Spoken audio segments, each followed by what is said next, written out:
All right, everyone, welcome to our show, Animation Industry Trends. I'm Kane Lee, one of the co-founders of this club, the Animation Industry Club. Today, we will be speaking to influencers and creators in the worlds of VR and animation to see what progress we've made over the last decade and hear about predictions for the future. For those of you on Clubhouse, you can ask questions by putting your questions on your profile and raising your hand. Those in Discord can just type into the chat. Those in YouTube Live as well. And now to introduce the moderators, Loren Hammonds is a New York City native who has worked in the film and entertainment industry for over 20 years. He is Vice President of Immersive Programming at Tribeca Enterprises and also Senior Programmer at Tribeca Film Festival. Loren has worked extensively in film and TV production as well as in various curatorial roles across the international festival landscape. His views on both cinematic and immersive storytelling have been featured in many publications and programs, including the New York Times, BBC Click, NPR, The Today Show, and Vice. Our other moderator, Kent Bai, is the founder and host of the Voices of VR podcast, one of my favorite podcasts. The podcast features game developers, technologists, academics, creatives, and enthusiasts in the fields of VR and AR, and currently has hundreds of episodes. He is also a keynote speaker, panelist, and moderator at international industry conferences, including Games for Change, Silicon Valley Virtual Reality, South by Southwest, and VR Now. So welcome, Loren and Kent. So happy to have you here, and maybe you can call on each of the speakers to introduce themselves. Sure. Thanks for having us. Thanks for having me, Kane and Maureen. Really appreciate it and love everything that's happening with the club. So I'm really glad to be here today. Yeah, and me as well. So, I think both Loren and I have been sort of watching a lot of this industry over the last 7 years. I know Loren's been here for a while. And I think there's been a number of different trends when it comes to the intersection of animation and VR. And I'm really excited to have this group of panelists here today who have really been on the frontiers of experimenting and really pushing the medium forward. So maybe we can have each of you introduce yourself. Well, maybe we'll start with Maureen, since I know you're with Baobab Studios, have been working on a number of different projects over a number of years. Why don't you go ahead and just introduce yourself?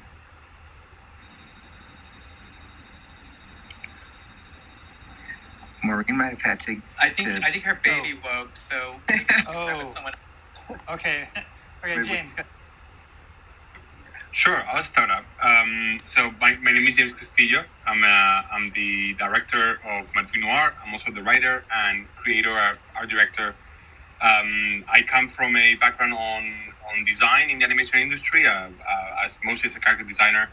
I work with Sony, Paramount, Cartoon Network, so be it. And then about like a year and a half ago, I started this journey of directing this piece that is now Madrid Noir that just came out early this month or last month. And I'm very happy to be here. Awesome. It's great to have you. And then Herman, would you like to introduce yourself? Sure. Thanks, Loren. So I founded 3DAR, which is a company for animation. I started it 17 years ago, so it's been a while. In the last 5 years, we've been doing a lot, experimented with VR a lot. Some of our relevant projects are Gloomy Eyes, which I produced. Also Paper Birds, that I directed and produced. We did a short film about VR, which I also produced 5 years ago. It's called Uncanny Valley. And we also worked for music videos. Our most relevant was the Earth video for the Leo DiCaprio Foundation. That was quite massive and a lot of fun to do. And I write, I produce, I direct. I enjoy new technologies, very passionate about going on uncharted territories and experimenting new ways of storytelling, and happy to speak about it. Awesome. I have to say, just on the top, I don't know if Maureen has joined us yet, but I have to just say, Maureen's back. Okay, so Maureen, why don't you... No, say what you were going to say first. Go ahead. Well, I'm gonna pull you into this too. I mean, I think, the two most recent experiences that James and Herman are responsible for, Madrid Noir and Paper Birds, are two of the most accomplished animated VR experiences, I mean, of all time, in my opinion. And I just wanted to say, not bury the lead and just say that, I think that both of them are breaking new ground when it comes to animation in VR. And I think for you, Maureen, as the founder of Baobab, who's also behind Paper Birds, but also the pioneers in this industry. It's really, really exciting to have this panel of creators at this time.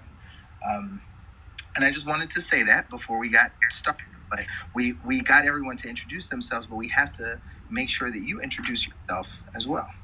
Okay, this is awkward because I hate introducing myself, but Kent, you guys forced us to, because then we can't say nice things about ourselves, because then we seem egotistical.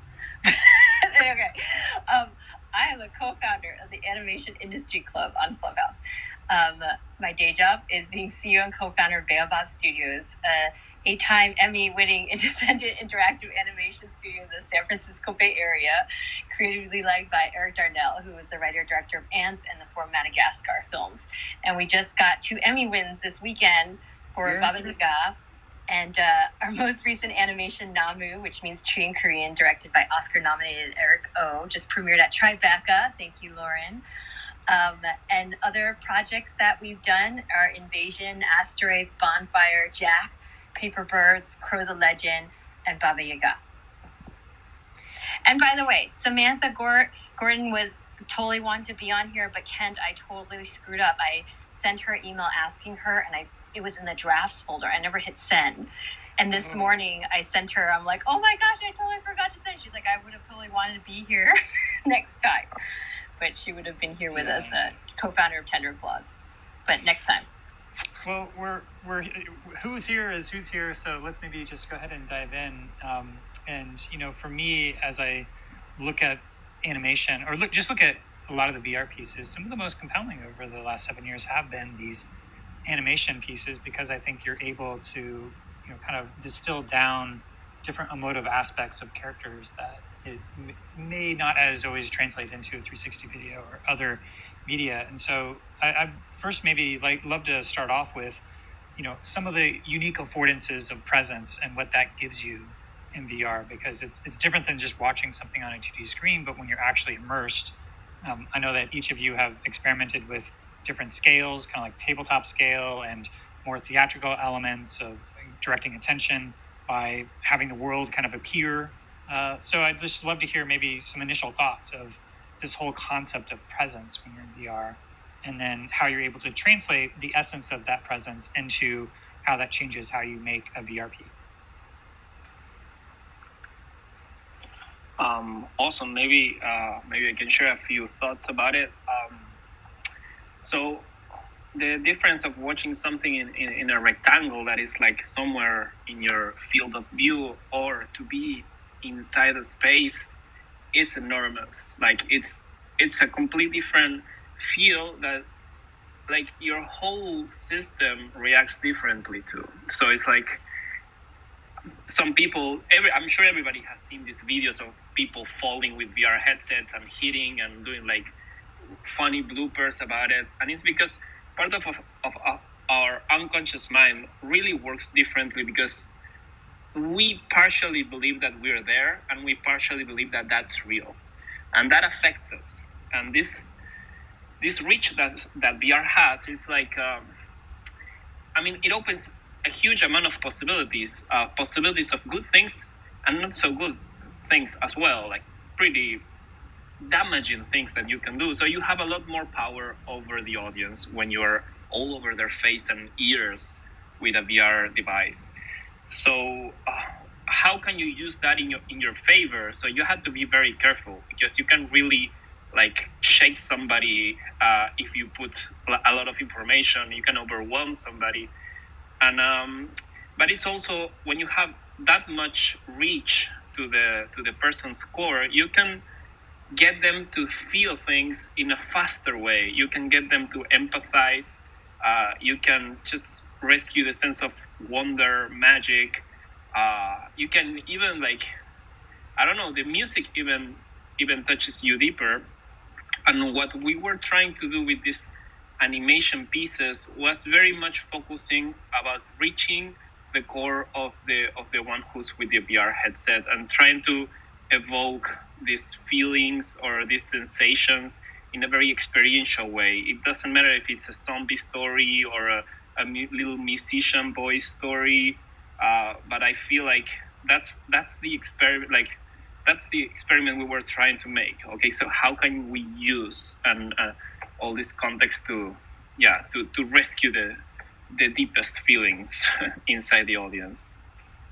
Yeah, I want to echo what you just said, Herman, about speed tracking the emotional connection to the characters. I think that's something that we weren't aware of, the power of presence early into writing Madrid Noir, but we realized very quickly how powerful it was in order to create an emotional connection to the character that they're basically sharing the space with, right? So when I'm talking to different people about Madrid Noir, and a lot of people comment on how they are surprised on how emotional the story can be in only 45 minutes. And I think the only reason why we can aim or we can reach so quickly an emotional climax of the story is precisely because of the presence, because you really end up living in first person the events that are leading to that emotional climax. I think compared to film, where even if you're seeing things, even though we all understand that we're following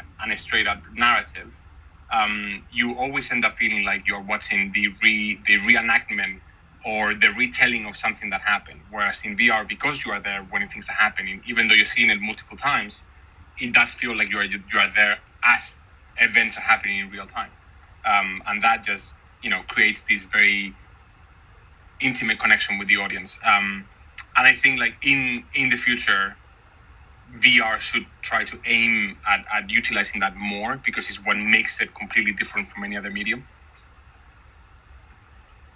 Yeah, no, I totally agree with you. I think kind of bouncing off of what Kent was asking just about presence and what you've just addressed, like I think part of, or I find as an avid viewer and curator of VR, I think some of the things that really create more of that presence are the agency and the interactivity, and it's really interesting. I'd love to hear each of you kind of talk about how you creatively balance the idea of giving the viewer or the visitor that kind of agency and those interactive moments with storytelling, because I think I've seen a lot of pieces where it kind of gets in the way of the storytelling, where suddenly you have to you're given all of these bits of business to do, and you start to lose the flow of the story and the experience. But I think both of you, all of you, have proven through the pieces that you've made before that there is a way to balance this. But what are your thoughts when you kind of go into the idea of telling the story and providing these moments where you can actually become a part of it? That's a challenge. That's the first thing that I can say, because I've seen experiences where I felt like all of a sudden I had to pull a lever for something to happen, and it felt so forced. And there were others that it was great, and it was very well implemented. The line was one of them, but how can you do it in a way that you don't have to switch from the mood of watching a movie, which is being fully receptive to something, into an active mood where you can make a mistake, where you can you can try a few things, or like you have to figure something out, and that's not receptive anymore, and that plays against the whole mood of like being penetrated by a story, that you're identified with the character. When you're playing a video game, you're doing something, you're jumping, you're always going after something. But when you're listening to a story, it's like the mood that a little kid has when he's going to bed, and the parents read a story to them, and that's the kind of feel that some of the stories that we're making have, like when you're like just there vulnerable and listening. And so how to use interactivity, I didn't say anything yet, but like the most important thing is not to switch you to from an active, like not to get you in a place that you feel all of a sudden this little stress of maybe I'm gonna do it wrong. And then this freedom, this playfulness, this lightness has to be something light and easy. And I don't know, I think Paperbirds is like a collection of like tries of different things, you know, like what if this? We tried so many other interactivities that we discarded, and we kept only the ones that were harmless, and sometimes they were contributing a little bit. I'm pretty happy with it, but I feel it's an experiment. I feel we are just starting, and maybe James feels the same. I mean, it's like, I don't know, but it's really like researching about it and trying new things. Well, Nothing written. For what, I have lots of thoughts on this because I actually come more from the gaming side versus my co-founders come from the film side. First, let me tell you what the feeling that we're trying to achieve, like Herman was saying, the feeling of right when you're going to sleep. For us, I've made this analogy before, but I think it still works, is, you know, if you see a little girl crying on a park bench and she's like 3 years old, she's too young to be by herself, say in Central Park at 3 a.m. in the morning. In a film, you're going to feel bad for her. You go through this 3-act story structure. You have all your feelings for that character, but you're not going to get out of your theater seat to do anything because you know that you're in a movie theater. It's not real. In a game, you talk to her, but maybe your motivation to do so is because you want to win. You're like, how can I get this information to solve the quest, get the key? You're thinking about oftentimes yourself. Not all games, but oftentimes you are thinking about how do I progress? And in real life, you talk to her because you genuinely care about her, you're worried about her, and you want to help her. And what I think VR allows you to do, at least what we're trying to achieve, the holy grail for us, is to have that empathy of the film where you feel all these feelings for the character because the storytellers did their job to make you really care about making a compelling character. You have the agency of games where you can do something about that feeling. You know, it's just sit there in theater seat. But the motivation of real life, where you're doing it because you genuinely care about the character, not because you're thinking about yourself, your ego, and you progressing. So that is all predicated, though, upon your ability to merge all those three things together and make you believe that it's so real and have suspension of disbelief that you actually genuinely care about that character. And that's every single project that we've done is experimentation of how do we get you to feel so strongly for the character and to lose yourself so that when you're acting, you're doing it out of true caring for those characters, not like, can I beat this game? Can I do the edge cases? Can I like find a bug? And what we've tried to do is we often say that storytelling is about putting a character under pressure to see what they do, right? In films, like, is Han Solo going to come back? In VR, our tact is trying to give you decision points. Like, we get you so invested in the story, liking the characters, caring, that there are choice points. And we put you under pressure and try to see what decisions you would make. There's no right or wrong answer. In fact, Eric often says if we track all the data, if like 90% of people choose one path versus another, then he feels that we have failed. He wants to give choices that reveal something about your character that is not right or wrong, but it's kind of like the trolley problem. I can't describe the trolley problem correctly, but for those of you in the audience who understand what that is, it's like there's no right answer. And so we try to aim to give people decisions where it's like 50-50 people choose one path versus another path. So then we know that, then we feel like they really had to think about it. And in fact, we like watching people and seeing how quickly they choose, make their choices versus think about it. And we feel more successful when they actually hesitate and pause and have to think about it, because it shows that they really are invested and feel like their choices have consequences. And it's really important for us not to do interactivity for interactivity's sake, right? It's like if you just give them something to play with, but it has no purpose, then it feels like it's just a gimmick, versus for us, it has to make you care more about the characters or care more about the story in some way or bond with the characters more for us to add it in.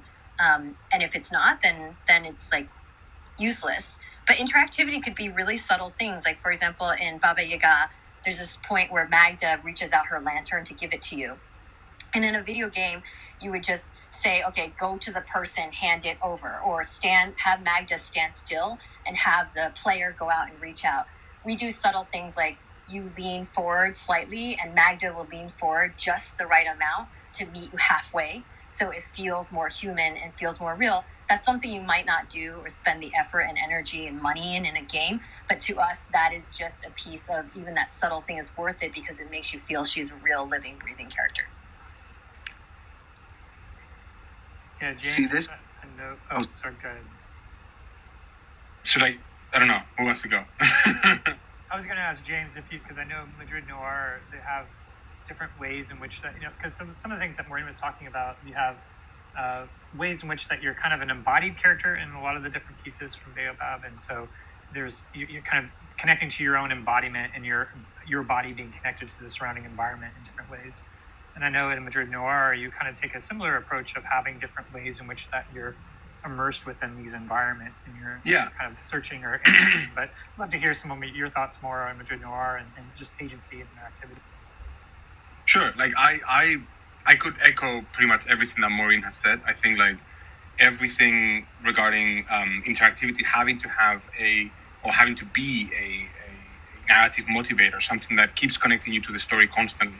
It was something for us fundamental. It was something that we knew from the beginning that if we were going to do it, and we, from really early on, we knew that we wanted to have interactivity because we believe that's where, all the next steps with VR have to accept and embrace interaction. I think there's been for a very long time, there's been this tendency because it is super, super difficult to figure it out. But there's been this tendency to go more towards just making something that is passive or something that is highly interactive. And I think that the sweet spot is that in the middle point where narrative and motivation and interaction is all connected into one thing. In our case, we really early on, we knew that we had to make some very strict or sort of put some very strict walls around when to allow interaction because we're doing a 45-minute experience, and if through that whole time you're required to constantly be asking the player to do something just to keep the story moving forward, it was going to be a very choppy experience because when you are telling a story, there's certain moments that require to be very much, for lack of a better word, directed and presented with a specific timing and a specific tempo for things to happen and for scenes to have an emotional impact on the audience. So we knew that the interactivity would have to come in a different way.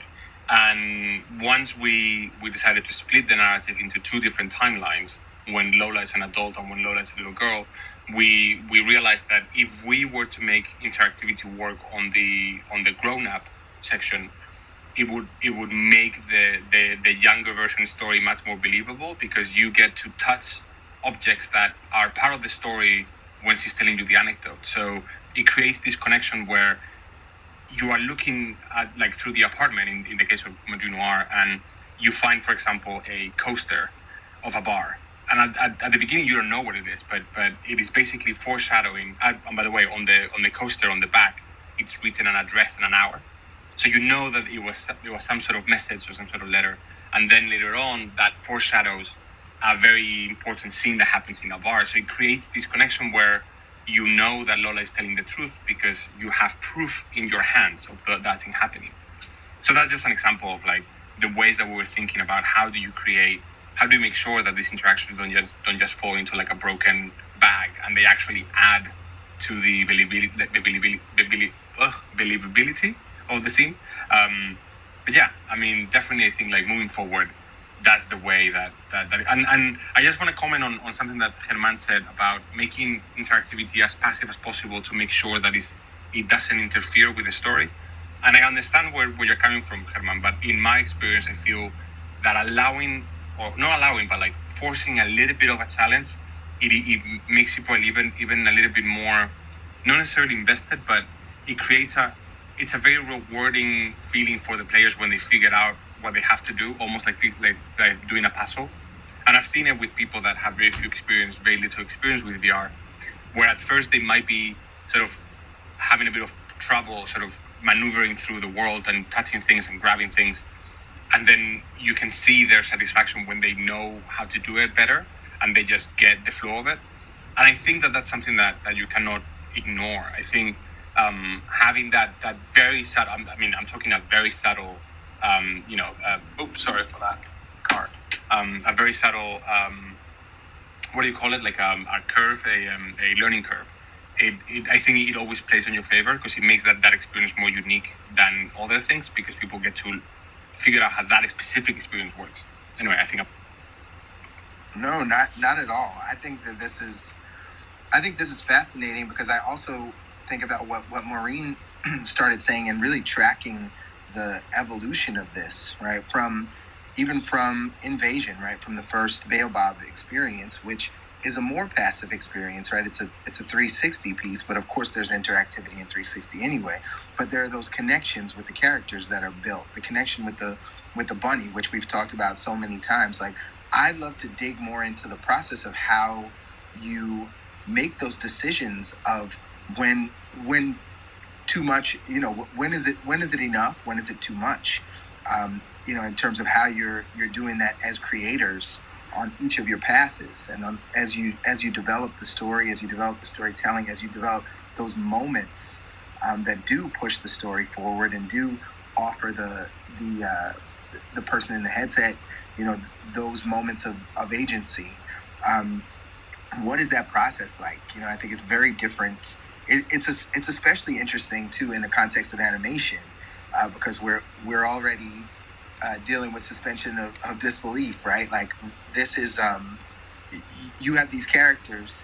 These days we have so much new technology where people are trying to accomplish something that looks hyper real. We have metahumans, but in all of the experiences that we've talked about, from Baba Yaga to Paper Birds, etc., like, these are highly stylized animated characters that are more akin to something that you'd see in a high budget, feature film. So you're dealing with these characters that are not usually in front of you, but you are building this connection. How do you use that process of iteration to kind of decide what, where to build those moments in? For us, every single project starts off with a hypothesis on interactivity. Like, how do we, because the mission statement of our studio is to inspire the world to dream, bring out your sense of wonder, make you matter. And that last sentence, make you matter, just requires interactivity. So each project has a hypothesis of how we can make you matter more. So for Invasion, it was just making you a character, like with eye contact, like trying to make you do what humans would do and have that bunny interact with you the way a human actually would, or another character in real life would actually do, because there were no hand controllers at that time. For Asteroids, hand controllers came out, so we're like, okay, how do we get you to actually be able to help the other characters by doing things, by pushing buttons and whatnot? But it is really fascinating. We started looking into Eric's father is a doctor, and he actually was originally a biology major. So he started looking into neuroscience and all these cognitive psychologist books about how are ways in which people form connections with each other, employing techniques such as mirroring, which I'm sure you've all heard about. When people are on a great date, they start mimicking each other's motions subconsciously. That's just what our mirror neurons do to show caring to each other. And so we employed that, and that worked really well. But one thing we really learned from that is everyone just wanted to interact with things and didn't want to follow the story. So that's when we realized how hard it is to merge and do things together. And people give us great ratings afterwards, but we're like, is that okay? Is it okay that people give us a 10 out of 10, but they can't tell us what the story was at all? And for us, it mattered that they still understood the story, so we had to go back in and change it. And a lot of it was a lot of UI design stuff, right? Like, we knew what our interactive points were in the story where the audience could actually make an impact on the story. But they were, what Herman was saying earlier, they thought, oh, am I doing the right thing? So we needed to make them not wonder, are they doing the right thing, by making it way more intuitive and feel natural.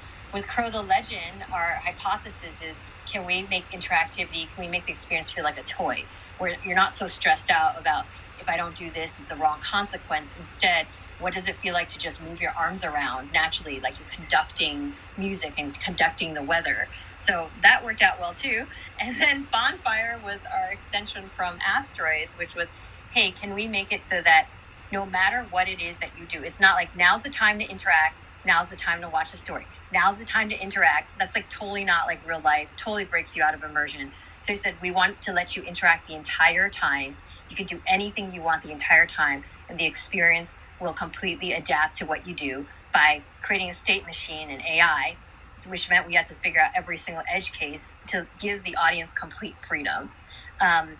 Anyways, that I think I've talked enough for that. But yeah, it's this experiment and keep plugging away and asking, are we achieving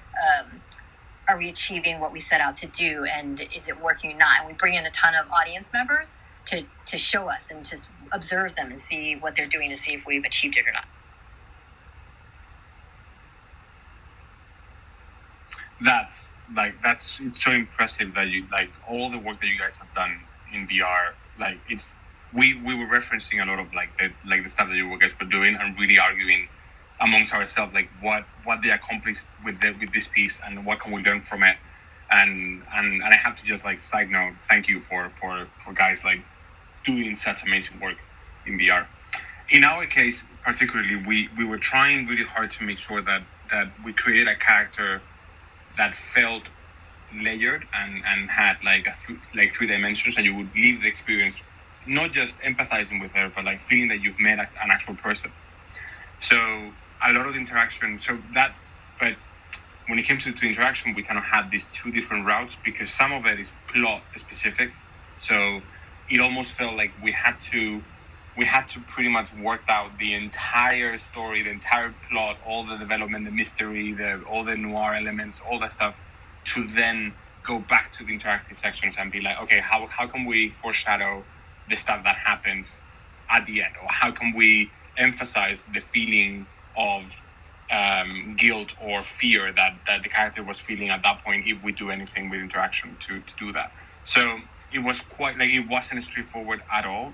We pretty much, I think for the first almost 6 months, we knew that we were doing interaction, but we were only testing potential interactions that we were going to do. So we were testing technology to do a camera or a torchlight, developing the photos, things like that we knew that we wanted to test, but we didn't exactly know where they were going to be used or if they were going to be used. It was just, what feels fun, what can we use? We even had like a working typewriter, because at one point we were thinking of being able to write letters in the office. We had a whole vinyl player where you could find different vinyls through the room and then play them, and they would play different songs and stuff like that. They were all interesting ideas that we felt would be fun for the audience to go through and to explore. But then all of those had to be sort of thrown at the wall and see if they stuck on the story. How is this furthering the story? Is it distracting? Is this adding anything? Can we make these interactions part of the part of the storytelling? Can we make, instead of us giving you exposition through words and people talking, can we actually use an interaction to tell you something about a character? So that's sort of how we were thinking about it. But there's no easy answer. I think like that's something that is the benefit and the curse of VR, is that it doesn't have yet a very defined language. It's not like cinema or theater where like there's already hundreds and thousands of years of rules and experiences, and we as a society understand now how theater works or how cinema works. VR is still that place where pretty much anybody that is doing anything in VR is going to have to very strictly determine the type of language that they're going to use and how they're going to use it.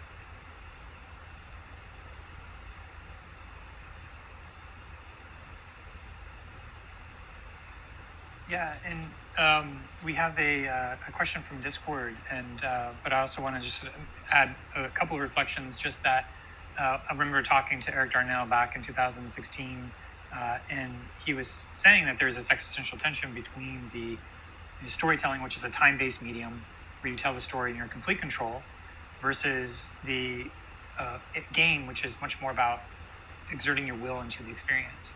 And there's kind of a context switch as to whether or not, if you're receiving and listening to the story, or whether or not you are thinking about how you can impact the story. And so I think there's this existential tension that I've seen play out over and over and over, and each of you have kind of addressed those in different ways. I guess another point that I also see is the influence of theater and theatrical staging. And, the question that came in was, how do you control, or how do you tell a story when the point of view is not necessarily from the same level? I know a lot of the different pieces that you're telling here, you have a little bit smaller scale, so like this tabletop scale, and you're kind of looking down onto this world. And when you look down on the world, you have the ability to maybe take other insights from theater that is either staging or lighting or directing attention, but there seems to be more influence from that kind of theatrical tradition rather than just the film tradition. So yeah, I guess the question that came in is regarding this, like, how do you tell that story when you're not telling it from that kind of first person perspective and point of view? Mm-hmm.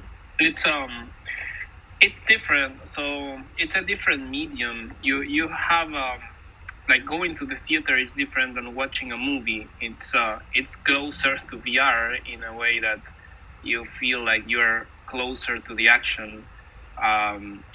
So for Paper Birds, this our most recent experience, we did a part 1 with a set of rules, and for the part 2 that we ended up merging into part 1, we decided to expand and try different things. Originally, we weren't really thinking of dialogues because we thought they weren't going to be possible, that they were going to make the characters seem more artificial, or it was going to be harder to link the voices to the characters in a way that they feel real. But then we started doing some tests, and we discovered that it worked great, even to do different scale shots and to change like the sizes of the characters. All of a sudden, we are having a dialogue in a coffee table and have big characters, and we're almost like sitting with them, and they're like much bigger than before, and everything is on the details. So how you transition from a small scale to like a big scale, if you do it on a cut, then it's like, it hits you, it doesn't work. But if you do it gradually with like maybe an intermediate size, so we did a scene where we have a very small scale of a character outside of a bar waiting for his wife. Then when he was with the wife walking down the stairs, it was like a little bigger, but not the biggest. And then we were growing the scale gradually in a way that doesn't feel like too harsh. And all of a sudden we get to have like a big scale shot. And that's something we discovered. And all of a sudden we were doing a dialogue between two characters, and it was working, and it felt good. So in a way, again, like I'm being very redundant, but it's like there's so much to discover here and so much to try, and it's a very exciting process because like you try and you discover something new. It's like all of a sudden there is a new thing you can use. And closer to the end of production, it's like, what if we add voices to all the characters, even in the smaller scales, and we recorded the voices and they sounded good? And that was another surprise. It's very nice to be surprised with these findings. Germán, can I compliment you really quickly on that bar scene? First of all, I love the scene of him waiting at the bar and the car arriving and her coming out is beautiful. But then the musicians, like as you do this sort of pull back with the camera, you see all the musicians playing, and you end up in this like shot with them in the bar. It is such a beautiful shot. I loved it. Thank you so much. Nah, no worries. Yeah. So yeah, like I think, like what you were saying, I think when it comes, I mean, in our case, we quite literally are imitating theater. We're not just taking references. We're literally pulling from theatrical staging directly.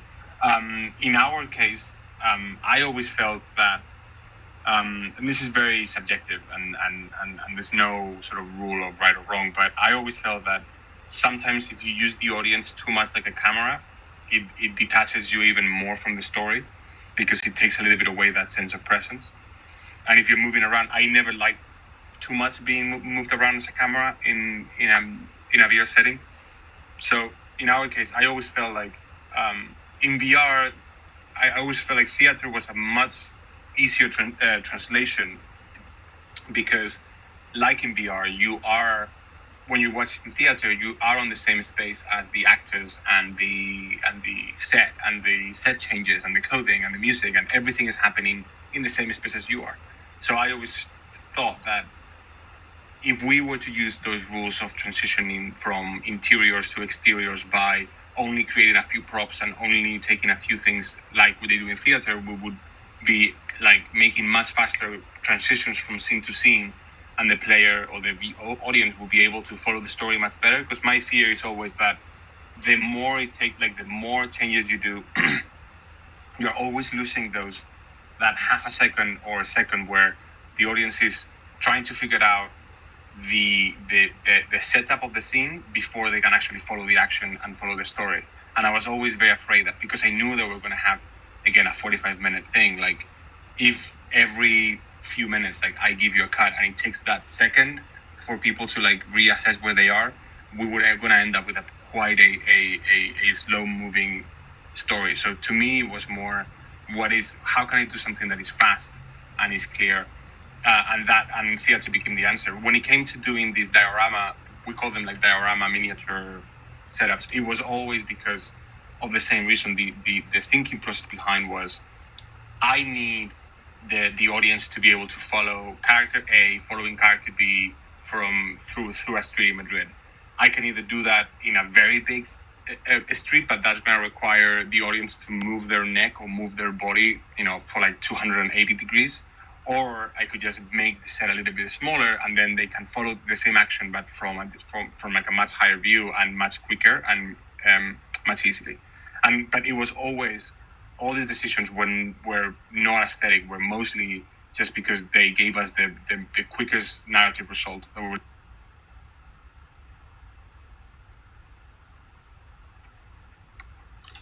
So it's interesting. I mean, you're talking about the techniques that we're talking about such a new medium, right? And we are still very early in this medium, but we're looking at traditional techniques to guide the audience.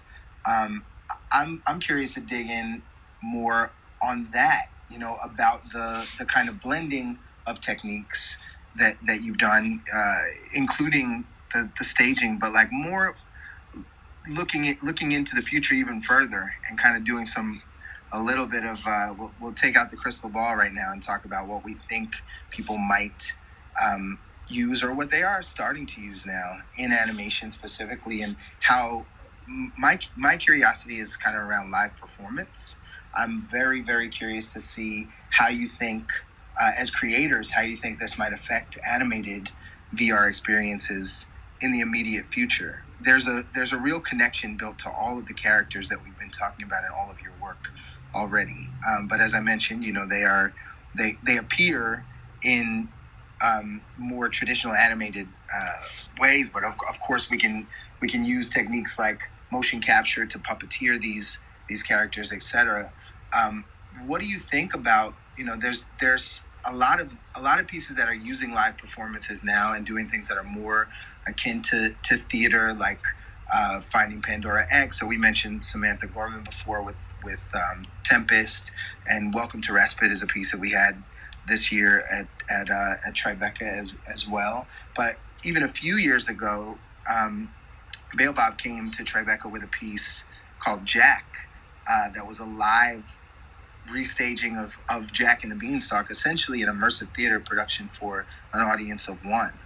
And I think we know, I think there are things that were learned from that brilliant work in terms of, the lack of scalability, right? Am I right, Maureen, on that one? Totally. but I think I see some of those same techniques being used now to to create pieces that are more scalable. And I'm just curious to see what your thoughts are on that and how you might use those tools in the future. Sure. I want to maybe comment on this because I think there is something that is going to really enrich all live and non-live performances or everything in VR, which is how you're living the experience together with somebody else, instead of just being alone in your headset and commenting about it afterwards. Because we go to the movies, we go to the theater, we go to see a music show, to the stadium to watch a soccer game. Everything we do together with other people. And I think the very big leap that VR is going to take is when it's easy to really hang out and experience everything in a group. And it's already heading in that direction. But it's not strictly talking about live shows, but I think this is the very big next thing, which is shared experiences. And I really wanted to do that for Paperbirds, but it's not yet possible that you can watch it with somebody else and share the experience. So that's really what I think is going to be the next big thing for VR. Well, it's what Facebook wants for sure, because their entire company is about connecting people. So Yeah. It's definitely the business model and everyone, the new hotness is the metaverse. You just see how big VR chat is, Altspace, all those things.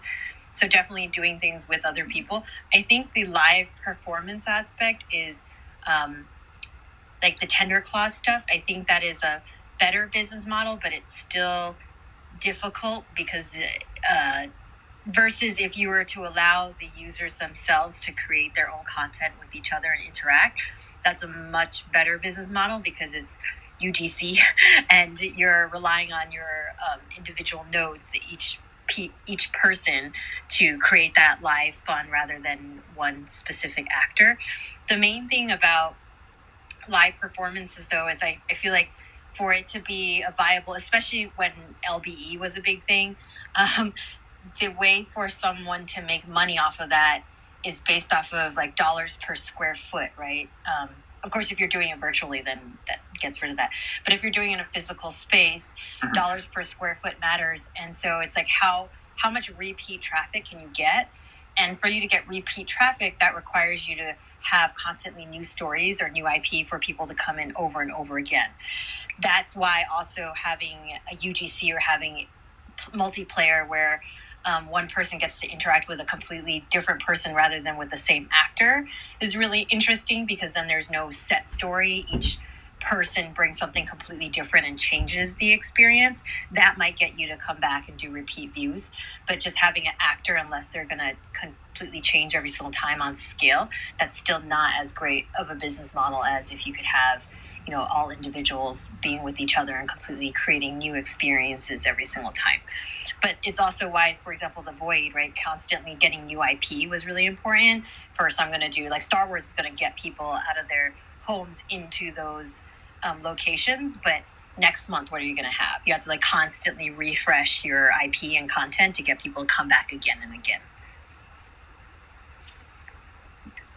Yeah, I think I'm not entirely sure if I agree with the idea that it would replace one thing will replace the other, right? I think the idea that we can do live performance in VR is in itself an amazing feat and it's an amazing opportunity to tell stories, but I don't think it's ever going to take away from a keyframe animated story. The one thing that I think is interesting is the idea that of making this idea of booking that even takes it closer to theater, where you could book for the same play in 2 different seasons, and because they changed the cast, it's pretty much a different experience. So it's a slightly different way of doing it, and especially for experiences that are more narrative specific, it would allow a more replayability, where the line might be a little different, where the acting choice might be a little bit different because you only do it for a window of a few weeks, every few months. You only allow that, you just book a few people to, for example, imagine doing Madrid Noir, but every time you do it, maybe Lola is done by a different actor or actress, right? And that could allow these stories to sort of be experienced and re-experienced more than once. And I think that could be very interesting. I don't know how you would apply it, how you would make a business model out of it, but I think as a viewer or as a member of the audience, I feel like that would be an interesting thing too. I mean, I think we've seen the expansion of these metaverses, like for Tempest, for example, right? Like, with the underpresents, you're given a story. You're given a linear story, but you're also given a non-linear space to play in and interact without voice, with other players and then with some actors. But then there's this model of bringing a full show, a ticketed show, seasonally, which we've only seen one of the shows, but I'm looking forward to more of that, and I think when we look at pieces, even traditional immersive theater, I mean, we always talk about Sleep No More and how that relates to VR, but I think there is a bit of replayability there. There are people who've gone to see that countless times at $150 a ticket. I was so confused by that, and I felt so dumb. After everyone's like, "This is the best thing ever," I'm like, I must be really dumb because I don't understand what's going on. But anyways, I still loved it. I just felt really stupid. But it was very successful, from what I hear. Yeah, I mean, I think that there are probably ways to expand the space that people are in to introduce new stories within the same space. Just when we talk about kind of business models and what could happen there. What are you going to say, Ken?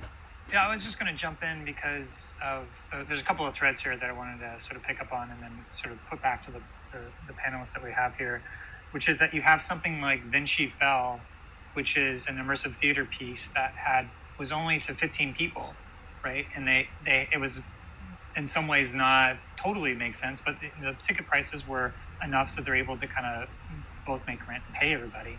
But then you have something like Third Rail Projects and Then She Fell that took the insights for what it means to do these intimate one-on-one interactions, and that was fed into a piece like Wolves on the Walls, where how you do that embodied character interactions was totally informed by those thousands of hours of one-on-one immersive theater interactions. So I do see this, even if it's not scalable, there's still insights to be made. And we can look at something like Dream, which was out of the United Kingdom, where they had live motion captured actors, but people could have an interactive portion, but they could also have just a free streaming version. And you have the Meta Movie Project, which premiered at Venice a couple years ago, like 2018 or 2019 or 2020. And it was basically you are immersed within this experience, and you are. They have 4 actors, and you are one person, and they're acting. But then they have all these flybots that are flying around, so people can have the embodied agency to kind of fly around. But there's only one person who has a character role. So I do see like this kind of fusion of these motion capture technologies, like the Dream model. And I wanted to put it back as we start to wrap up, looking forward to those insights from immersive theater, just like Third Rail Projects was able to take those embodied interactions and put them into a piece like Wolves on the Walls. But as we move forward, like that type of ability to have the narrative agency that you could have in a piece that you wouldn't be able to have, that's really difficult to do with an AI, but also the underlying motion capture technologies to do these kind of embodied captures of the animation that isn't just using all these existing 3D pipelines, but doing embodied actors that are also kind of playing these different roles. So I'd love to hear some last thoughts, both from the terms of using these immersive technologies in terms of character animation, but also the future of experimenting more with more narrative agency, which naturally would, I would say, need to have some sort of live actors, but that could eventually turn into AI or other things that are kind of automated. But it may have to be with the live acting.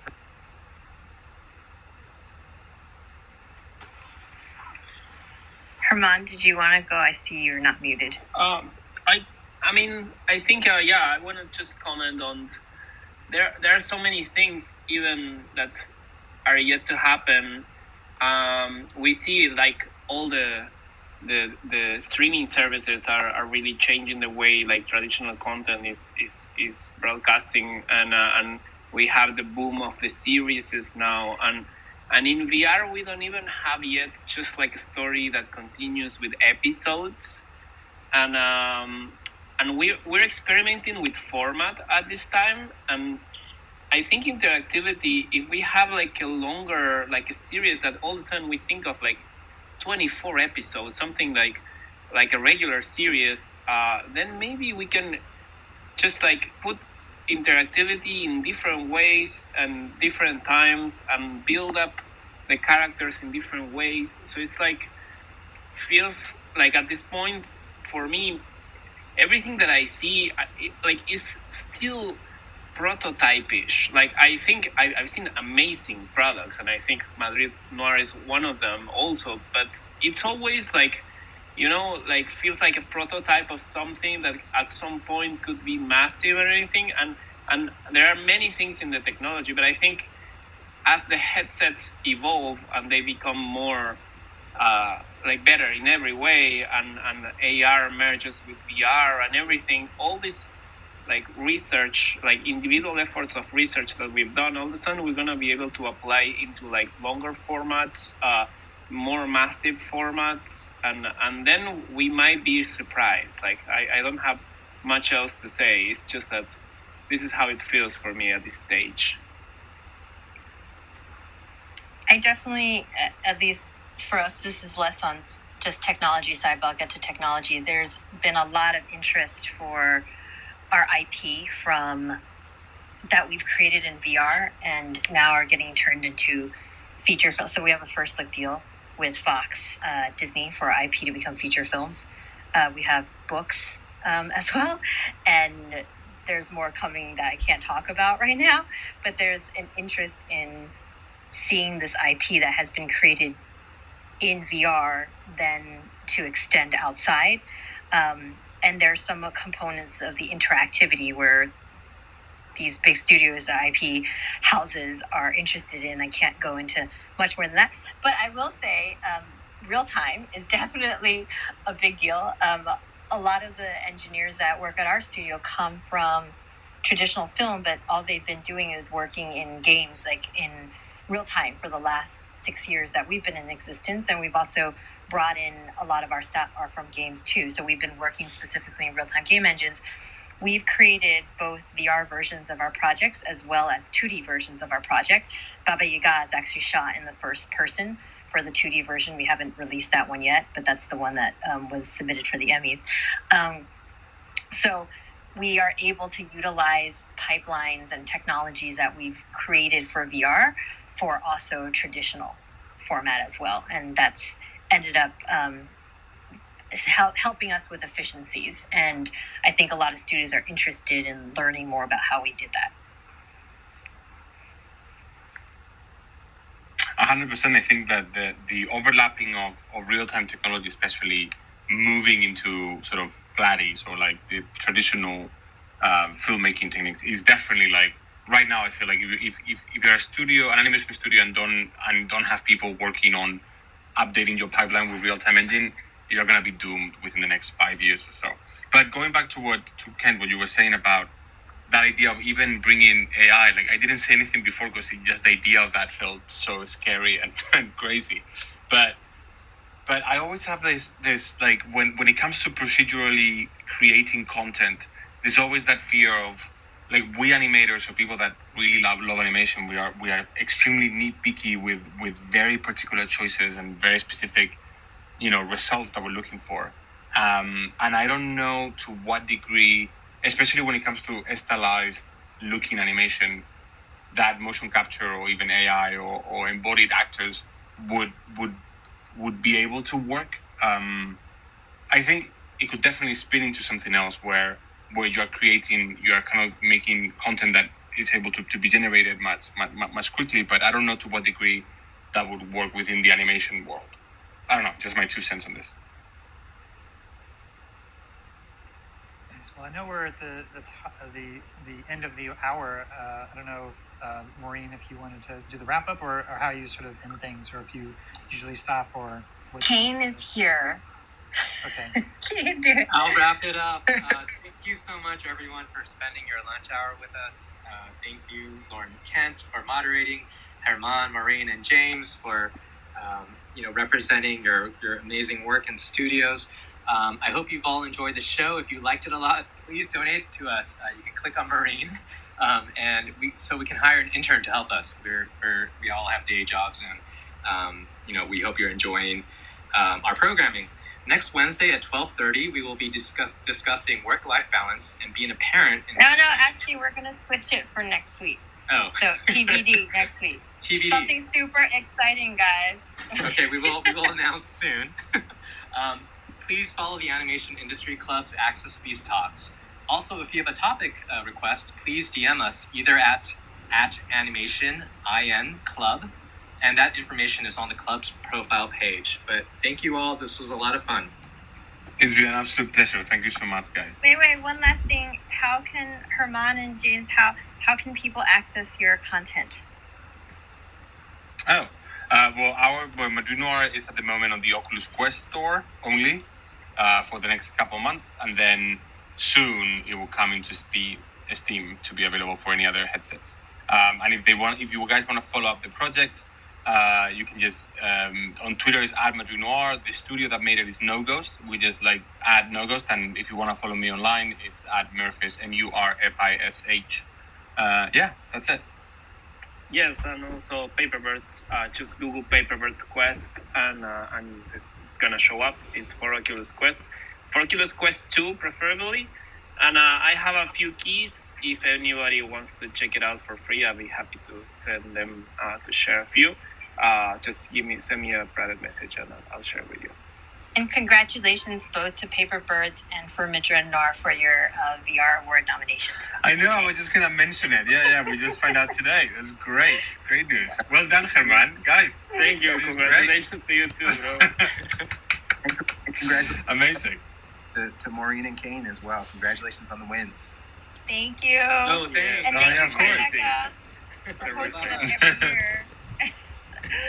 Thank you, Kent. I just last word I'd say. Right now, I'm working on my episode 1000, The Voices of VR, that hopefully will come out within the next week or so. And then I'll be diving into other interviews that I've been doing on these immersive stories. But right now, I'm just focusing on that. And if you want to follow more information, you can find me on Twitter @KentBy or The Voices of VR. Wait, who's on your episode 1000? So curious. It's a retrospective of the best answers of the ultimate potential of VR.